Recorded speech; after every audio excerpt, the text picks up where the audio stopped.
యోహాను సువార్త 15వ అధ్యాయము 1వ వచనం. నేను నిజమైన ద్రాక్షావల్లిని, నా తండ్రి వ్యవసాయకుడు. 2, నాలో ఫలింపని ప్రతి తీగెను ఆయన తీసి పారవేయును, ఫలించు ప్రతి తీగె మరి ఎక్కువగా ఫలింపవలనని దానిలోని పనికిరాని తీగెలను తీసివేయును. 3, నేను మీతో చెప్పిన మాటను బట్టి మీరిప్పుడు పవిత్రులై ఉన్నారు. 4, నా యందు నిలిచియుండుడి, మీ యందు నేనును నిలిచియుందును.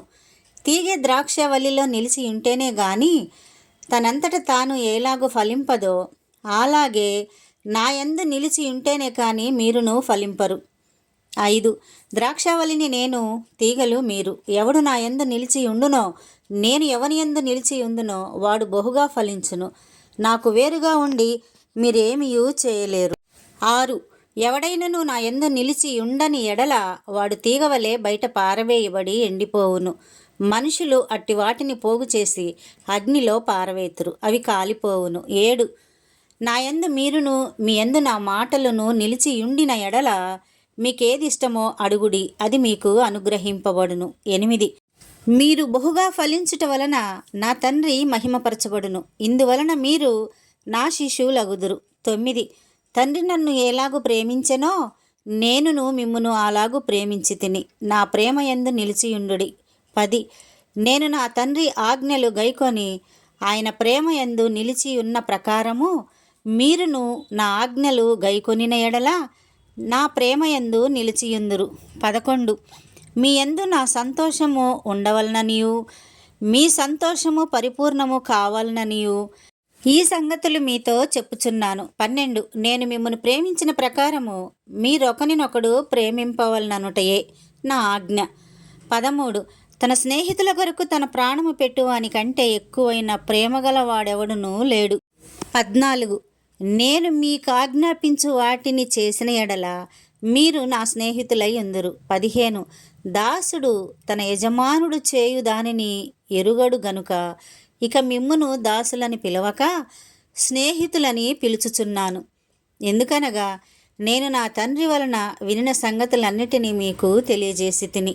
16, మీరు నన్ను ఏర్పరచుకొనలేదు, మీరు నా పేరట తండ్రిని ఏమి అడుగుదురో అది ఆయన మీకు అనుగ్రహించినట్లు మీరు వెళ్ళి ఫలించుటకును మీ ఫలము నిలిచి ఉండుటకును నేను మిమ్మును ఏర్పరచుకొని నియమించి తిని. 17, మీరు ఒకనినొకడు ప్రేమింపవలెనని ఈ సంగతులు మీకు ఆజ్ఞాపించుచున్నాను. 18, లోకము మిమ్మును ద్వేషించిన ఎడల మీకంటే ముందుగా నన్ను ద్వేషించెనని మీరెరుగుదురు. 19, మీరు లోక సంబంధులైన ఎడల లోకము తన వారిని స్నేహించును, అయితే మీరు లోక సంబంధులు కారు, నేను మిమ్మును లోకములో నుండి ఏర్పరచుకొంటిని, అందుచేతనే లోకము మిమ్మును ద్వేషించుచున్నది. 20, దాసుడు తన యజమానుని కంటే గొప్పవాడు కాడని నేను మీతో చెప్పిన మాట జ్ఞాపకం చేసుకునుడి. లోకులు నన్ను హింసించిన ఎడల మిమ్మును కూడా హింసింతురు, నా మాట గైకొనిన ఎడల మీ మాట కూడా గైకొందురు. 21, అయితే వారు నన్ను పంపిన వారిని ఎరుగరు కనుక నా నామము నిమిత్తము వీటన్నిటినీ మీకు చేయుదురు. 22, నేను వచ్చి వారికి బోధింపకుండిన ఎడల వారికి పాపము లేకపోవును, ఇప్పుడైతే వారి పాపమునకు మిషాలేదు. 23, నన్ను ద్వేషించువాడు నా తండ్రిని కూడా ద్వేషించుచున్నాడు.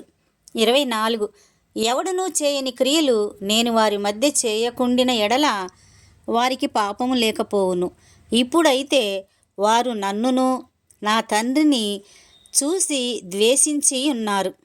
25, అయితే నన్ను నిర్హేతుకముగా ద్వేషించిరి అని వారి ధర్మశాస్త్రంలో రాయబడిన వాక్యము నెరవేరునట్లు ఈలాగు జరిగెను.